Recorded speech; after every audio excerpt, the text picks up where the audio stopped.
سفرنامه عربستان خرداد 64 نوشته مجید فرهادی قسمت سوم.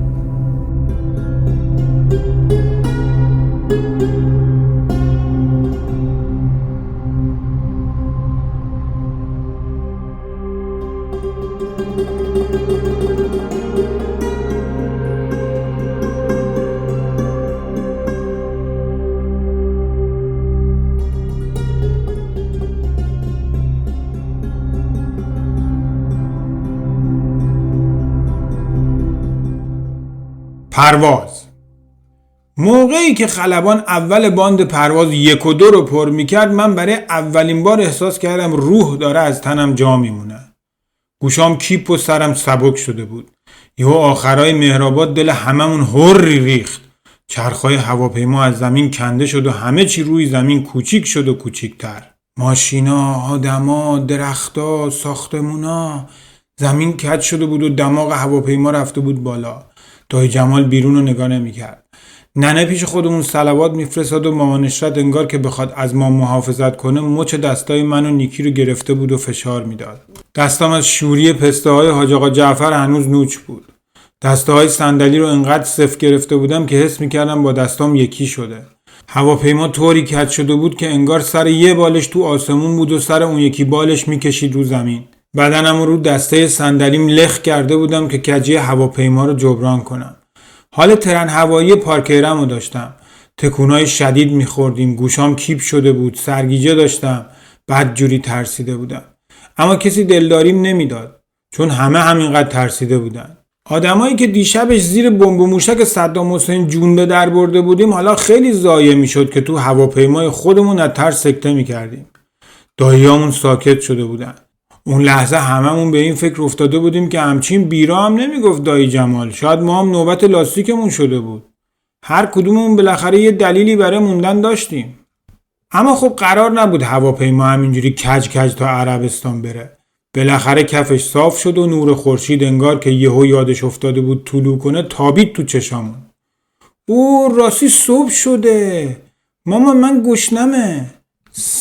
وایسا پاشم کیفمو بیارم پایین برات نون پنیر گردو آوردم. اما یهو خلبان از بلنگو یه چیزایی گفت و ولوله‌ای راه افتاد. چرق چرق چرق کمربندا رو باز میکردن و راه میافتادن تو راهروی هواپیما. صدای پچ پچ و خنده داییامون دوباره بلند شده بود. ولی برای من یه سوال به وجود اومده بود. این آدما کجا میرن و میان تو راهروی هواپیما؟ یهو مامان سرش آورد نزدیک گوشم و گفت کامی جان دستشویی نداری؟ با اطمینان گفتم نه.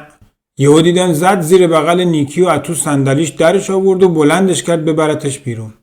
گفتم دارم دستشویی دارم. اما دیگه دیر شده بود. اومدم پاشم دنبالش برم دیدم گیر افتادم. هر کاری میکردم کمربندم باز نمیشد. بدنمو از رو دسته صندلی انداخته بودم تو راهرو و مامانو صدا میکردم. برگشت رو به من و آروم طوری که خیلی سه نباشه داد زد سرم بشین میام میبرمت و دست نیکی رو کشید و رفت. نمیدونم ما چرا اینجوری بودیم. 2 متر ننمون دور میشدیم فکر میکردیم بلای عالم به سرمون اومده. فوری هم گریمون میگرفت. بس که تو مدرسه جیز بلالمون میکردن. آخه بچه اونقدی زدن داره نامرد. معلم نبودن که بیشرفا شکنجهگر دوزخ بودن. انگار پول میگرفتن عقده‌های بچگیشون رو سر ما خالی کنن. ناخونت بلنده بگیر دستتو. شرق. دستشو میبرد بالا و تمام توانش خطکشو میکوبید کف دستمون. سر صف کج وایسادی بگیر دستتو. سر کلاس حرف زدی بگیر دستتو. موهات بلنده مشق ننوشتی. یه قرمساقی داشتیم مثلا معلم تو اون سرمای استخونسوز زمستون گوشمونو میذاش لای کلیداش میپیچون. الهی اون دستت بشکنه الان که پوسیده گوزیده شدی نتونی بیاری بالا در آموزش پرورش شعار بدی معلم داد بزن حقت فریاد بزن. بله دنیا دار مکافاته. اون موقع که ما فریادمون تو حیات مدرسه میپیچید حق نداشتیم. مثلا مشق ننوشته بودیم معلم از کلاس مینداختمون بیرون. حالا ناظمه سر میرسید. ناظم که چه عرض کنم بگو کفتار دستاموز آموزش پرورش. چی شده؟ چرا انداختنت بیرون؟ آقا مشقامونو نیاوردیم. و بعد مراسم شکنجه شروع می شد. انقدر میزد که خودش احال میرفت و دست از سرمون ور میداشت. من نمیدونم همون موقع مثلا تو خیابون دعوا میشد، هنوز مشت اول رد و بدل نشده بود، مردم میریختن میانجی میکردن و جلوی دستشونو میگرفتن. ولی وقتی اون حیوان حرومزاده تو راهرو یه بچه 10 ساله رو کتک میزد، هیچ کس نمیومد بگه چی شده آقا جان، برای چی دست این طفل معصومو پیچوندی سرشو میکوبی به دیوار؟ دفتر مشقشو نیاورده، کفر که نکرده. هر وقت یاد مدرسه های اون زمان میافتم همینجوری خونم به جوش میاد و یادم میره چی داشتم میگفتم.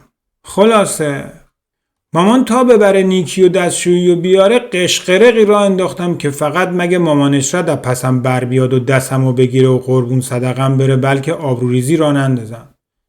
این کمربندم بلد نبودم باز کنم، بدوام دنبالش. وقتی اومد کلی دعوام کردیم، مگه اول به تو نگفتم دستشویی داری؟ گفتی نه. خب اصلا من چه میدونستم هواپیما دستشویی داره؟ فکر می‌کردم مثل اتوبوسای کرمانشاه باید انقدر نگرش دارم که تا برسیم کیسه صفرامم بوش شاش بگیره. ولی آقا دستشویی داشت هواپیما. همه چی در نهایت تمیزی برق میزد، عکست مثل بشقاب استیل میافتاد تو در دیوارش. همه چی نورانی بود، دستمال و صابون و عطر و ادکلان گذاشته بودن. روشویی شیر نداشت، باید یه چیزی رو این پایین با پا فشار میدادی تا آب میومد. خلاصه کلی چیزا داشت برای کشف کردن. انگار تو سفینه رفته باشی توالت. من اولین بار اونجا توالت فرنگی دیدم.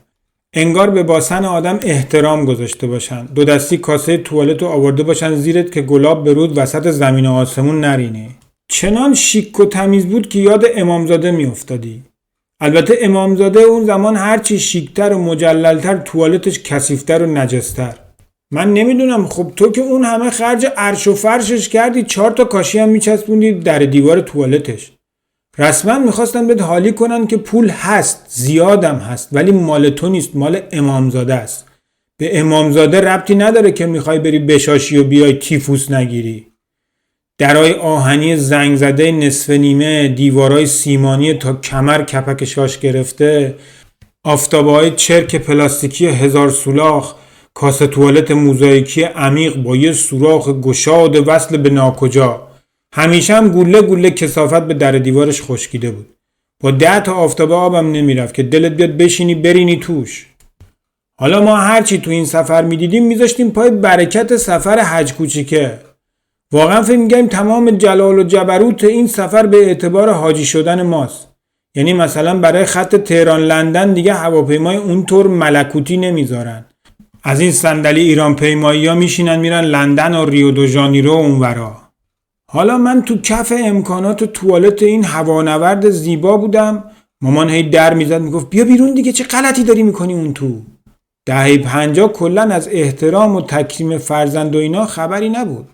در هم که باز میکرد یه سقلمه‌ای پس کله‌ای پشت دستی چیزی میخوردیم. به خصوص این که آسینام هم تا آرنج خیس کرده بودم. ولی هنوز کلی چیزا مونده بود که کشف نکرده بودم. بالاخره اما طاقتش تاق شد و در رو باز کرد و پس یخه گرفت و از توالت جونم کشیدم بیرون. اما انگار عجله مامان دلیل داشت. انگار یه خبرایی بود. همه نشسته بودن سر جاهاشون، کسی تو راه نمیرفت. خانمای مهموندار از جلو یکی صندوق چرخدار رو میکشیدن عقب و به مردم یه چیزایی میدادن. ولی داییامون اون طرف توی یه ردیف 4 تایی مشغول شوخی و خنده و دست انداختن همدیگه بودن. انگار همه به جز من میدونستن که اون چیزا چیه. تمام حواسمو جمع کرده بودم تو چشمام که بفهمم چی دارن پخش میکنن. اما از اقبال نحسمون 2 ردیف مونده برسن به ما، آسمون تپید و هرچی بود تموم شد و خانم مهماندارا هم هل دادن صندوقا رو رفتن به سمت اتاقک‌های آبدارخونه‌شون. اصلا ما از صف وایسادن شانس نداریم. نون باشه، نظری باشه، هرچی باشه 2 نفر مونده به ما تموم میشه. اما اینجا دیگه ما تنها نبودیم. 4 تا دایی کرمانشاهی مشخربوزه‌ای داشتیم رو صندلی‌های ردیف اونوری. مادر نزایده کسی حقمونو بخوره که باشه مثقال ذرة شرا یره. هرچی اون پاسداره تو فرودگاه تونست پول و پستامونو توقیف کنه، اینا هم میتونن حق و حقوقمونو پامال کنن. یهو دایی جلال پاشد با صدای بلند گفت خانم اینجا رو ندادی. اون خانم که محلمون نذاشت و هل داد صندوقش رفت جلو. اما یه آقایی که انگار ایشون هم مهماندار بودن از پشت زد رو شونه دایی جلیل گفت بشین آقا بشین، دارم میارم براتون، یه دقیقه دندون به جیگر بگیر. آقا آب یخ. ما که اینور گردن نگرفتیم، چه فامیلی، چه دایی خواهرزاده‌ای، چه کشکی. اونور اما سوژه افتاد دست بقیه دایی‌ها. جلیل جان مگه آمدی حمام عمومی داد میزنی؟ نه ترس داداش جان، اینها از عقب آورد برات. تو اصلا چجور گشنت از سحری مگه کوکو نذاشته بودی لای نان خامه‌ای با چای شیرین؟ ها کوکوی ننم ارث بابات بوده من خوردمش؟ بنیشین بابا جان، الان یارو میزنه کنار همه مانم میریزه پایین. اما این خیلی فرق داشت. هرچی تا اون روز صبونه خورده بودیم یه طرف این یه طرف. نه اینکه چیز خاصی باشه ها، نه، پنیر بود و مربا و نون و حالا یه سالاد میوه‌ای و دیگه از چیزایی که تا اون موقع ندیده بودیم، مثلا یه پودینگ مانند موز و اینجور چیزا. اما نوع سرو کردنش برامون جدید بود. یه میز کوچیکی از جلوی صندلیمون باز میشد میومد قشنگ زیر چونمون. بعد همون آقای بسته‌های پلاستیکی شفافی رو که توشون کلی چیزای خوشمزه و خوشگل بود داد دستمون. یه سینی سفت قهوه‌ای که روشو با یه در شفاف پلاستیکی پوشونده بودن. توش پر از چیزای باحال بود که تا اون موقع ندیده بودیم. قاشق و چنگال و دستمال برامون گذاشته بودن تو نایلون و وقتی بازش کردیم دیدیم یه پاکت کوچولو نمک و 2 تا قند همچین صفر بسته بندی شده افتاد بیرون. همه چی برای من و نیکی جالب بود. پنیر کوچولو، کره کوچولو، نون و مربای کوچولو، تخم مرغش ولی کوچولو نبود، همون قد تخم مرغای خودمون. اینجور وقتا مامان من و نیکی رو کنار هم نمیذاشت که حواسش به جفتمون باشه. اینشو باز کنه و اونشو پوست بکنه و اما وقتی سرمو خم کردم نیکی هم از اون طرف خم شد و از پشت قاب کاوچویی عینک کوچیکش با یه لبخند درشت تمام خوشی تو دلشو با هم شریک شد. ولی چیزی نگذشت که مراسم صبحونه هم تموم شد. مهموندارا اومدن تمام اون چیزای سرگرم کننده رو ازمون تحویل گرفتن. لحظه ای که اومد بالای سرمون که جعبه های صبحونه رو ازمون پس بگیره به این فکر افتادم که قند و نمکشو که هر دوشون عکس هواپیما داشت پس ندم. دیگه با 1000 ترفند قند و نمکشو کش رفتم و مشغول جاساز تو جیبای شلوار بودم که یهو از طرف دایی‌ها سر و صدا رو افتاد. آمد به قرآن، صدام حسین آمد بکشتمان. بعد از صبحونه دایی‌ها که در ردیف چارتایی وسط هواپیما نشسته بودن بلند شده بودن از پنجره‌های راهروی هواپیما بیرون رو نگاه کنن. وقتی دایی جلال شروع به داد زدن کرد توجه ما هم به بیرون جلب شد. 2 تا F-14 اینور اونور هواپیمای ما با فاصله خیلی کم پرواز میکردن. مامان یهو زد زیر بغل نیکی و بلندش کرد گذاشتش بغل دست من. دایی جلال هنوز داشت داد و بیداد میکرد. سالن هواپیما بدجوری به هم ریخته بود. مهموندارا دور داییامونو گرفته بودن. این وسط دایی جلال داشت آدرس زیرزمین از مهمونداره میپرسید. یارو میگفت بگیر بشین آقا، هواپیما مگه زیرزمین داره آخه؟ میخواست بره دلارا رو از تو دسته چمدانش دراره. دایی جعفر اما با یه حرکت سریع ساکش از کمد بالای سرش کشید پایین و کیسه زعفروناشو در آورد انداخت گردنش. یکی اونور بلند داد میزد خودیه.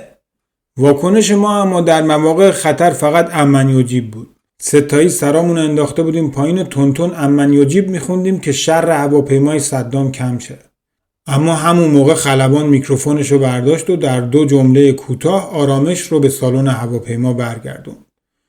مسافران عزیز، همونطور که ممکنه شما هم از پنجره‌هاتون دیده باشین ما در حال عبور از آبهای نیلگون خلیج فارس هستیم. و باید توضیح بدم که 2 فروند شکاری جنگنده F-4 در حال مراقبت از این پرواز طی عبور از آبهای بین‌المللی هستند. لطفاً آرامش خودتون رو حفظ کنین و از پروازتون لذت ببرین. اما من یه خورده تو ذوقم خورد. F-4 آخه؟ یعنی لیاقت 2 تا F-14 تامکت ناقابل نداشتیم اسکورتمون کنه؟ فردا روز برمیگشتیم ایران بگیم F-4 اسکورتمون کرده؟ اما بعداً وقتی رسیدیم مکه فهمیدیم علت اسکورت اون هواپیما ما نبودیم، بلکه تازه عروسی بود که قرار بود بعدها آقاشون رئیس مجلس بشه. نمیگم کدوم یکی که بمونین تو خماری. اما اون پرواز با یه سورپرایز باحال برای من و نیکی به زمین نشست. آخرای پرواز خانم مهماندار از کنار ردیفمون رد شد و ناغافل دست کرد توی جعبه و یه عروسک خرگوشی سوتسوتکدار داد به نیکی. یه گل از گل نیکی شکفت. خانم مهماندار یه نگاهی به من انداخت و یه مکث کوتاه کرد و رد شد و رفت. من یهو ویران شدم. بازم نیکی جایزه گرفت و سر من بینوا بی کلاه موند. نیکی از همون 2-3 سالگی در هر زمینه‌ای ثابت میکرد که از من بهتره. وقت واکسن زدن اون قرص و محکم وای میزد، من ار میزدم. وقت دوا خوردن اون جیک نمیزد، من عوق میزدم. وقت درس خوندن اون میفهمید، من نمیفهمیدم. و دقیقاً به همین دلیلم وقت جایزه گرفتن اون میگرفت، من نمیگرفتم. اما اونجا نمیدونم مهمونداره در عمق چشمای من چی دید که چند قدم جلوتر وایساد، یه خورده با خودش فکر کرد، برگشت و یه جعبه سفید داد دست من. فکر کن چی توش بود؟ ماکت اسمبل نشده یه بوینگ 747 با تمام جزئیات همونی که توش نشسته بودیم. وقتی بازش کردم مغزم از ذوق شدید آب شد اومد زیر زبونم. هنگ کرده بودم. چیزی که تو دستم بود و نمیتونستم حتی با بهترین اسباب بازیام مقایسه کنم. نیکی اومد جلو صورتمو بوس کرد. ببین این تفلک چه عذاب وجدانی شده بود که وقتی منم جایزه گرفتم از خودم بیشتر خوشحال شد. همونجا رو میز جلوی صندلیم سعی کردم قطعاتشو از قابهای موقتیش جدا کنم. اما به توصیه مامان نگهش داشتم که وقتی رسیدیم مکه سر صبح رو دستورالعملش بسازمش.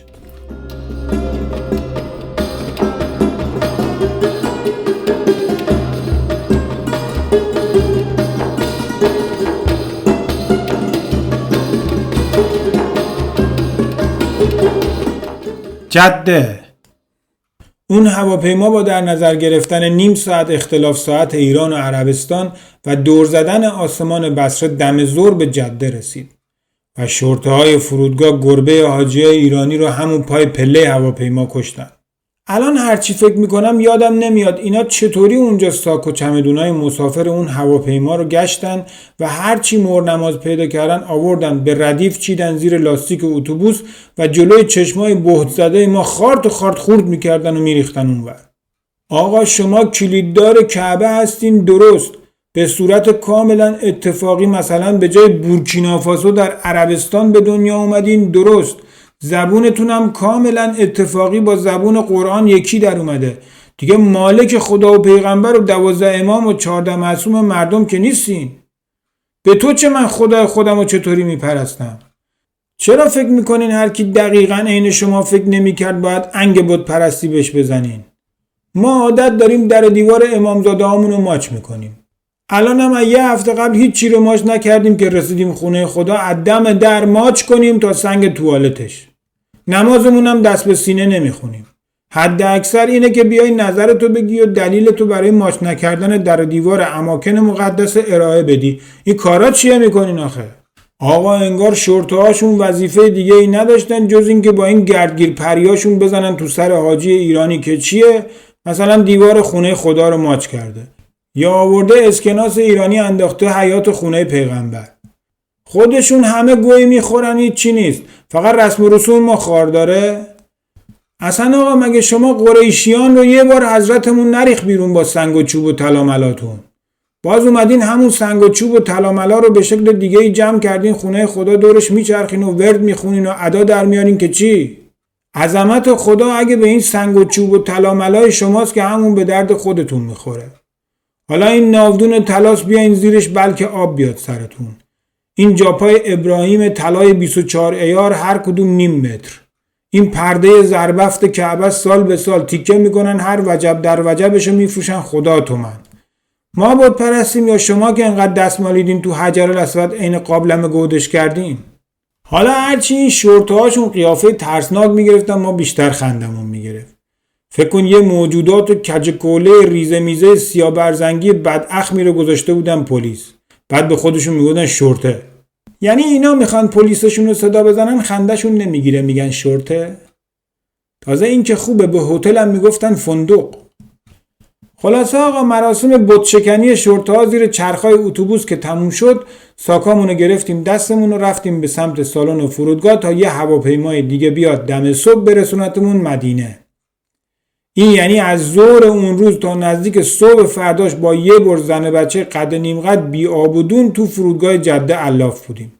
نه شرکت هواپیمایی خودشو صاحبمون کرده بود، نه کاروان ثبت نامی. اما یک مامان ایرانی وقتی میره سفر حداقل تا 2 وعده حساب خوراک بچه‌هاشو میکنه. اون لقمه‌های نون پنیر گردو، قاضی کوکوهای ننه، دانمارکی‌های دیشب مونده، تمونده‌های صبحونه هواپیما و پسته‌های دایی جعفر و خیلی چیزایی که از کیفای جادویی مامانامون در می اومد نذاشت تا صبحونه هواپیمای بعدی احساس گرسنگی کنیم. حتی سر شب یهو دیدیم دایی جلال غیبش زد. وقتی برگشت با کلی نون شیرمال برگشت و پهن کرد جلومون تو نایلون. منم یه بسته نمک 3 گرمی و 2 تا قند بسته بندی از هواپیما آورده بودم گذاشتم در طبق اخلاص. تا لحظه ای هم که دایی جعفر گذاشت دهنشو با چای خوردش چشمم بهشون بود. شعورمونم در این حد نمی رسید که از مهرآباد تهران تا جده عربستان پسته‌های مصادره‌ای دایی جعفر تو جیبمون بود. دیگه چشم از اون 2 تا حبه قندت بر می داشتی. عکس هواپیما داشت آخه. لااقل کاغذشو صاف باز می‌کردی میدادی به خودم. اما فرودگاه جده یه شهری بود واسه خودش. تومنی 700 نار فرق داشت با مهرآباد ما. سقفش از عرش الهی بلندتر، نورا همه خیره کننده، عطرا و بوها همه کبریایی. قشنگ معلوم بود داریم به خونه خدا نزدیک و نزدیکتر میشیم. یه جا با مامانش رفتیم سمت یه دری و هر دو لنگش به اذن خدا باز شد. نزدیک بود به سجده بیفتیم از کار خدا. که یکی اومد گفت حاج خانم این درا چشم الکترونیکی داره، تا میری طرفش خود به خود وا میشه. چشم الکترونیکی دیگه چیه؟ یعنی مثل لامپ؟ شب 2 تا یکی خوابیده بودیم رو صندلیای سالن انتظار، از سرما هر چی داشتیم نداشتیم پیچیده بودیم دور خودمون. سوز اوایل اسفند می اومد تو سالن. خدایا قربون بزرگیت برای چی مکه انقدر سرده؟ تهران این موقع پنکه لازم می شدیم تو خواب. خب دیوونه اینجا مکه نیست که جده است. مکه میگن گرمه. یهو از در اومد تو گفت بابا این سرما مال کولرای فرودگاه، بیاین بیرون ببینین چه گرمه. یهو هممون جمع کردیم این گدای سامرا خوابیدیم پشت در سالن فرودگاه. یخ کرده بودیم بابا زیر کولرای فرودگاه جده. اینا هم یکی بهشون یه دست درد نکنه میگه وادار میشن انگار. یه ذره کمش کنین اون کولر بن عزیزتون و دماغمون افتاد از سرما. الان که دارم این خاطره رو می‌نویسم 40 سال از اون روزا گذشته.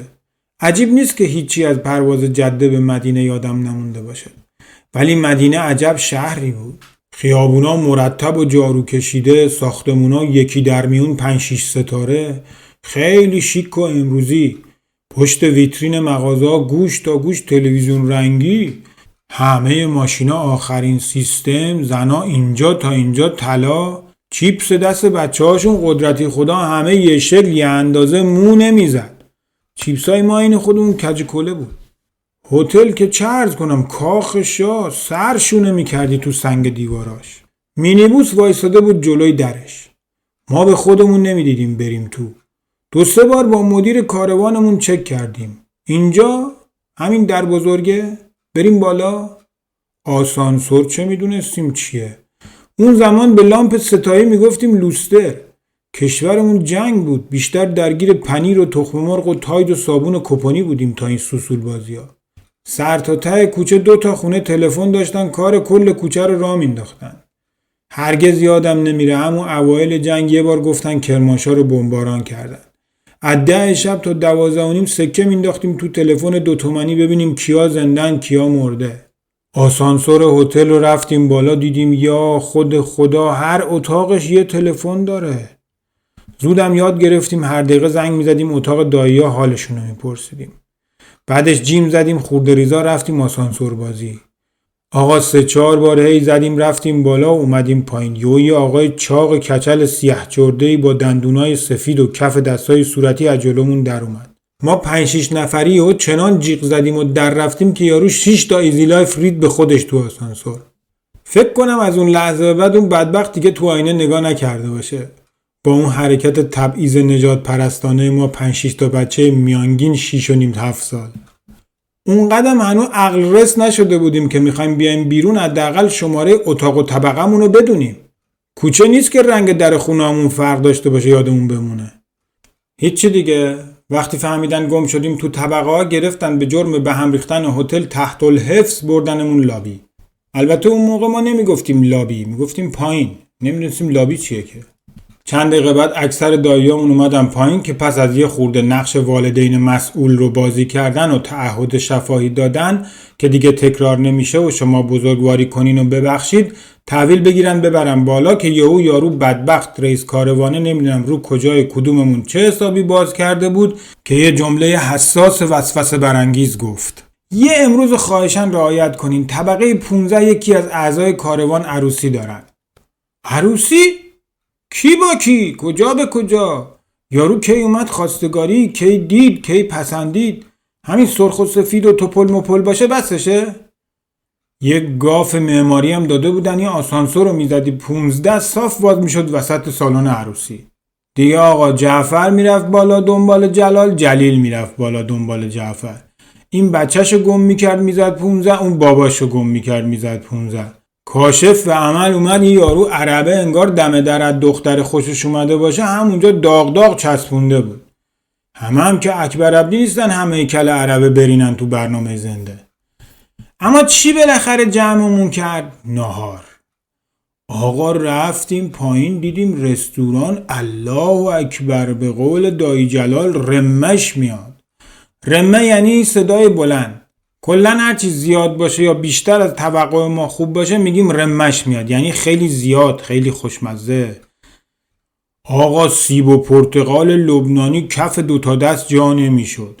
مرغ و پلو کی بخوره؟ انقدر بود که جلوی چشمون افتاده بود. دیگه نمیتونستیم بخوریم، به عادت نظری دپو میکردیم توی یخچالای اتاقمون. در طول اون سفر یخچال اتاقمون پر شده بود موز و نوشابه قوطی.